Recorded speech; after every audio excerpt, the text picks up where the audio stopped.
Hi everybody, this is the Baseball Hut, the amazing, spectacular, terrific, the great one, the people's champion, your host, the Hut, and welcome back to the Baseball Hut. I hope you like this video and subscribe. I'm going to get into this Mets season momentarily, but I need you to hit that subscribe button so you can hear every word I have to say about this team. I also have a video on the Baseball Hut too, on the manager. If you don't know, the manager was fired. Buck was fired today. He announced before the game that he wasn't coming back, but really he was fired. David Stearns is not taking over yet, but he is letting people know he wants a new manager here. I'll get into Buck on the other channel. I'll do a video later to put on there about him, about the manager. But let's talk about this season. I've been thinking about what kind of, in perspective, historical perspective, we could put up with this team. No one's ever had a payroll this large and had this big of a disappointment. The closest thing we can talk about is, I guess, the 92 Mets, which was dubbed the worst team money could buy. But what's different about that team and this team is that team were a bunch of assholes, those guys. I mean, that's a team of Bobby Bonilla, Eddie Murray, who was a Hall of Famer, Vince Coleman. I mean, really just a bunch of real reprobates, those guys. This team was a little bit different. These guys were a bunch of nice guys. And that was probably their downfall. Just going through this team, I mean, just going into I didn't realize this. It didn't really occur to me until really the last few months how poorly this team was constructed. They had, when they came up north to play, after being in Port St. Lucie, they had three guys that were, how you could put it, one-dimensional. You had Luis Guillorme, who had been a very good defensive player the last few years, but his defense was lousy this year. I mean, if you paid attention, his defense was terrible. Can't hit. He's got no power. Then we have Daniel Vogelbach. Now, I will say this. I hope I never see him in a Mets uniform ever again. The fact that he was able... The fact that that son of a bitch was able to not get moved at the trade deadline or be released is beyond me. But you talk about a guy who's so totally limited in what he can do. Can't play the field, can't run, can't even move. And meanwhile, he was slumping so badly, taking pitches down the middle of the plate, taking pitches and pitches, and they were goofing on him during the broadcast. Gary was saying stuff about him. And then they said, well, Vogie, you need to take a vacation. A vacation? I wish I could take a vacation when things aren't going well at work. Holy crap. He got a vacation in the middle of the season. In the middle of what, was it June, July? They gave him a couple of days off. It's crazy. Tim LeCastro. It seemed like he was like the personal pinch runner for Daniel Vogelbach. Now, he hit a home run in the final game here at Citi Field. But LeCastro, what is he known for? His speed. So you had three roster spots on this ball club. Three roster spots. Vogelbach, Guillorme, and of course LeCastro, who couldn't do more than one thing. They were specialized in something. And we have a 26-man roster with 13 pitchers, and you got another, 13 position players. So 9 guys are gonna play on the field. 8 guys are gonna play on the field. That means you got 5 roster spots right there that are on the bench. You eliminate the catcher, then you have 4 guys on this roster and then you have one guy, which was Tommy Pham, and he actually did a great job. You had 3 guys on this out of the 5 guys on this bench that were specialized players. They weren't players that had the ability to do more than one thing. That's a problem, obviously, and we saw that as it played out during the season. Now, we know the biggest issue here, and I think we can all agree, was the Mets' starting pitching was just dreadful. They were giving up runs in droves in the first inning. A lot of times, especially on the road, the Mets were 27 games under 500. You want to know why this team is going home? Well, they're going to finish with 12 games under 500, and they were 27 games under 500 on the road. That goes back to the bad, the horrible quirk, and more than a quirk, of giving up runs in the first inning. We know as fans, as baseball fans, that when you give up a run in the first inning and you're on the road, you put yourself behind the 8 ball as soon as that game starts. You know, and as you know, if you're at home, I think four games over 500 at home, 3 or 4 games over 500 at home, and they were giving up runs and runs. They didn't even get up to the plate a lot of times, and they were giving up runs and just like flood this team with runs before they can even get to the plate. So guys like Max Scherzer did that. Justin Verlander, they both got out of here. They both got traded. Carlos Carrasco, there was no bigger culprit than Carlos Carrasco in terms of giving up runs all year long. I will expect he won't be here next year, I would think. But you had this team that not only wasn't constructed properly, but you had this sort of result of the pitching staff. And of course, this basically blew out the bullpen. The bullpen, I think, as we know, the last 2 months, the bullpen had been terrible. And I know that Robinson got moved, and they had to move some roles in. But I think the effect of this starting staff not being able to go more than 4 or 5 innings really had an effect as the season wore on. Now, we could talk about next year. Next year, we'll talk about other videos. And I did a video earlier yesterday on Juan Soto. We'll talk a lot about when the Mets are in play for Juan Soto. Don't doubt me. And they're in play for Shohei Ohtani going forward. But we'll talk about that in future videos. But like I said, this pitching staff is a major problem, and they're going to have to find ways to improve it. We'll get to that as we get into the off season now. Tomorrow they're going to bring in David Stearns. We'll see what his thoughts are on them firing Buck Showalter, and he was fired. The Mets wanted. I think if like they said during the press conference, if the Mets were going to postseason, they probably wouldn't have fired Buck. But because we got a new guy coming in, he wanted to get rid of him, and the team had been so bad this year. But anyway, I'll talk about that on a separate video on the baseball hit too. But let's look at this offense. This team had one of the worst Junes in the history of the Mets. And the offense was a major culprit to that. And a major issue was the fact that these guys didn't hit when they needed to hit. Now, I've been talking about, screaming about this for 2 years, that this team needs another hitter in the middle of this lineup. Hopefully they address that. But you had guys, and they had a good year in terms of statistical issues. Pete Alonso had a terrific year. He did get hurt in June with this thing what happened in Atlanta. That's disgusting what happened in Atlanta. We know that Francisco Lindor had a lousy June. We know that. We know that this team has had issues in terms of the toughness. So, we know that this team is weak. And that's why they need... So that's the one thing I'm holding out a lot of hope for with the new president coming in, is that he got rid of a lot of the Wilpon people. There needs to be an overhaul in terms of the personality of this organization, that it has to get tougher and dealing with this nonsense that the Mets get hit and being intimidated by these other teams, specifically with the Braves. That stuff has got to come to an end. But we'll talk about that in the future. But this offense obviously was a problem. It was very inconsistent. And the only player that really had any kind of consistency and was getting better when the trading deadline came was Tommy Pham. Now, I'm not going to address the whole thing that Tommy Pham said about the Mets. Other than that, he is a guy that is a hard-working guy. He worked very hard, and he deserved to play every day. And, Mark Hanna said that, nobody works harder than Tommy, and everybody under him is not putting enough effort. But you had guys on this team that need to toughen up, and this team is not tough enough. I think we've seen that. We know that Francisco Lindor, nice guy, needs to toughen up. Brandon Nimmo, we love Brandon, and I think that he might be the one guy that can deal with the sort of the toughness of being here in New York. I have no qualms with him.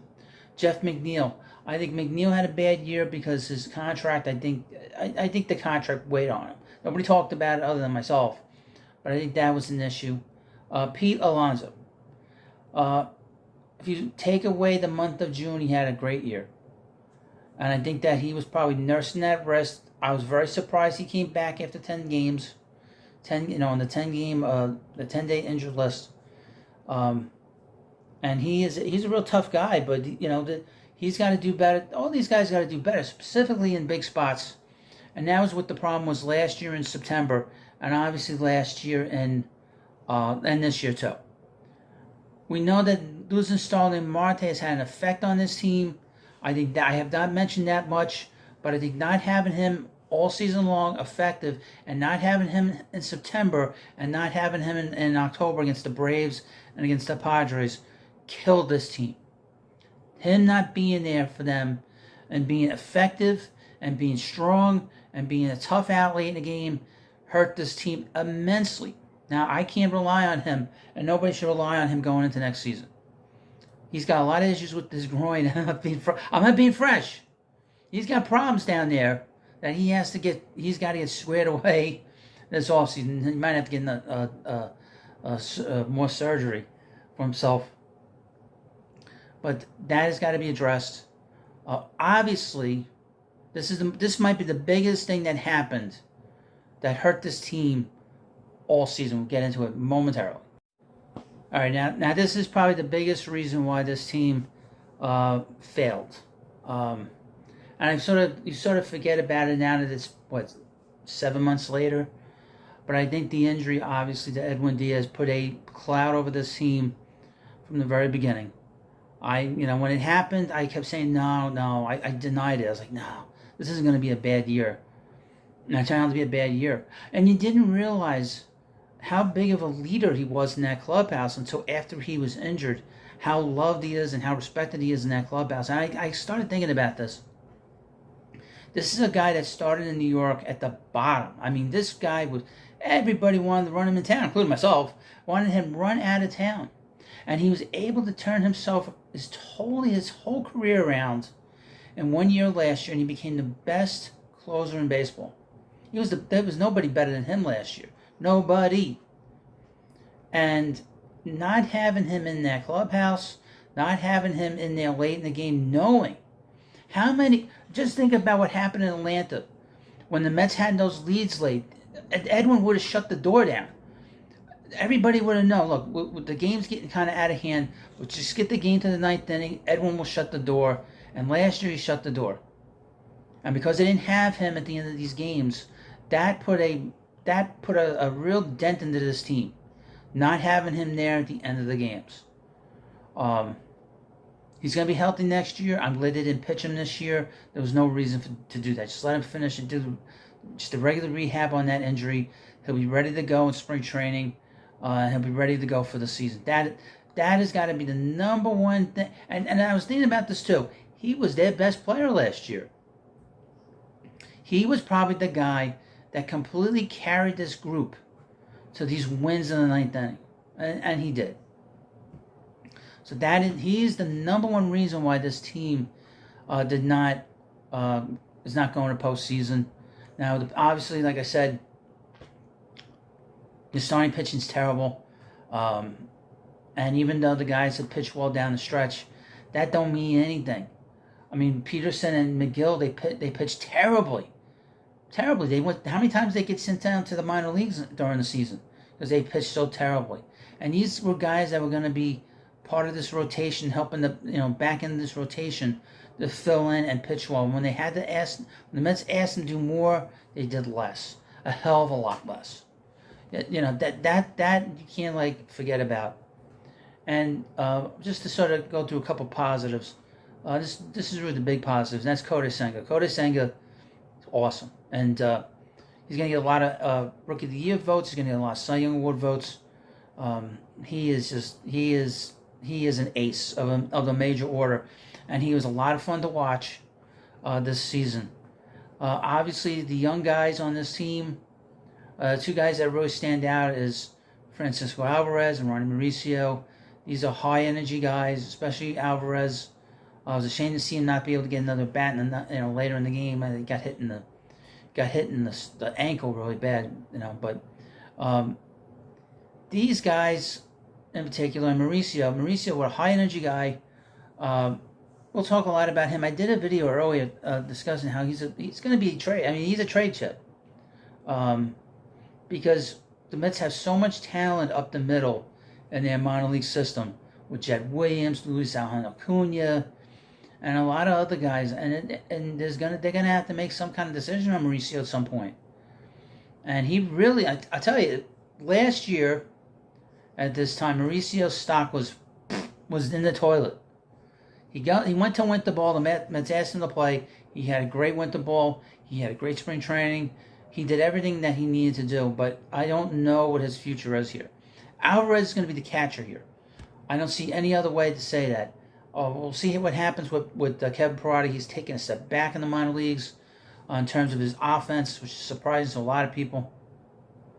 Now let's talk about Brett Beatty and Mark Vientos. My opinion on both of them, I think Vientos is a guy that's got a lot of power. I see a 250 hitter here. His OPS was not very high, but I thought that the power is something you can't teach. But he can't play a position. He can't play third. He can't play first. He scares me defensively. Brett Beatty. I've seen enough of him that the Mets should think about getting a third baseman in the offseason. I haven't seen anything that I've liked at his, in terms of his offense. I haven't seen enough out of him defensively to warrant that he gets this job going into spring training. Mets need to get a veteran third baseman in here, somebody that can put in the bottom of the lineup, somebody that's a professional guy, that's good, that is a very good defensive player. That's what I'm looking at. Doesn't have to be a big contract. Doesn't have to be a guy like Matt Chapman. Matt Chapman. Mark Chapman. Well, it doesn't matter. That guy, the third baseman in Toronto. So that's how I look at these younger guys. The Met young pitching, they're not ready yet. There's no Met pitching here ready yet. That's of any note. That's on the 40-man roster. They have Kodai Senga and Jose Quintana, and basically you keep your fingers crossed on the rest of the rotation going into this offseason. But I want to thank you folks for spending all this time with me this year. This was a rough season. This was a very disappointing season for me. I was thinking, I don't get mad when the Mets are bad and they play poorly. I get mad when I know or I think they're going to be good and they play poorly. And that just pisses me off. This team, I felt, had a chance to go to postseason. I predicted them to win 89 games, 88 games, whatever it was. I thought they overachieved a little bit last year because I thought they'd win 88 games last year. And they won 101. But I thought this team was better than 74 and 87 as we currently watch this. But I was very disappointed. This was a very disappointing season for me. Like I said, I only get mad when the Mets are good and they don't win. I can't tell you how many times where the Mets have been good and they've lost. 87. I thought they were the best team. If they got the entire pieces back together, remember, all the players that came back healthy. I was so mad when they lost. Oh my God. 88 was a disappointment, and I thought they were better than the Dodgers. But the thing about the games against the Dodgers in 88 was that the Mets played very close games. They won 10 out of 11 games against the Dodgers. All the games were close. The Mets had a lot of walk-offs against the Dodgers. 98, I was mad. They had a good team, but they just couldn't get over the hump. Against the Braves, it just drove me crazy. Stuff like that just drives me crazy.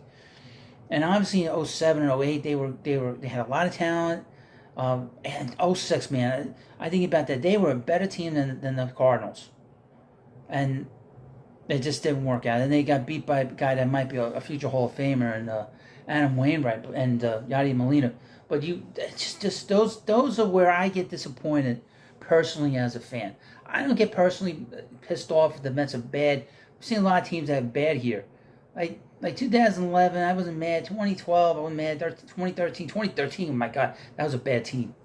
But I wasn't mad when they were playing poorly. But when they lose, and I think they're going to be a good team, I get pissed. And I'm just telling you right now, I know a lot of you are pissed still about this season. Now, again, we've gone through this journey this year. We've gone through this journey the last 3 years. Last year was a different kind of disappointment than this year, because this year I thought that they were going to go there. They had the right manager, but it just didn't work. They didn't fire at all. They didn't take off at any point this season to where we all felt that this team had a shot. And I never felt it in April, and I started complaining about them in May and June, and I complained that they needed to get rid of Buck, and they finally did that. The new president coming in, David Stearns, is coming in. He's cleaning house, and he needs to get rid of all these Wilpon parasites. Get them all out of here, because they're the reason why this team has been spinning its wheels for the last 35 years. Get these people the hell out of here. And he's begun the process. They did that a couple weeks ago when they got rid of 2 or 3 of these skunks that have been working for the Wilpons. Get them out of here. Like I said, get out. Get the ticket people out. Get the ushers that have been here. Get them all out of here. They're all a bunch of, sorry, but they all have to go. And just go with new people. And whoever Stearns brings in, great. Well, again, some poor guy probably like loved this channel. I don't want to get fired. It's like somebody's selling tickets in the ticket office. But you understand where I'm coming from. You have to do more things here. This is an organizational issue, okay? And Steve Cohen is the right guy to get rid of all this garbage that's been in this organization for a long time. I have faith in him, and hopefully he's bringing in the right guy in tomorrow. I'll have a video on him probably tomorrow or the next day. But again, I'm happy that you watch my videos. If you're coming through for the first time, I need you to hit that subscribe button before the video's over. We're going to have a whole bunch of stuff. This is going to be a big off season. We're going to have so much stuff here I didn't even know. I think they will do a big... I believe, and I know, that they will make a big move this off season. Either it be sign Ohtani or bring in Juan Soto. They will not have the big expectations going into next season, but it doesn't matter at this point. Expectations will develop. And they need to develop this farm system, develop these young guys along with whatever big move they should make. So, thank you for watching this video. Please subscribe to the Baseball Hut, and I'll see you later.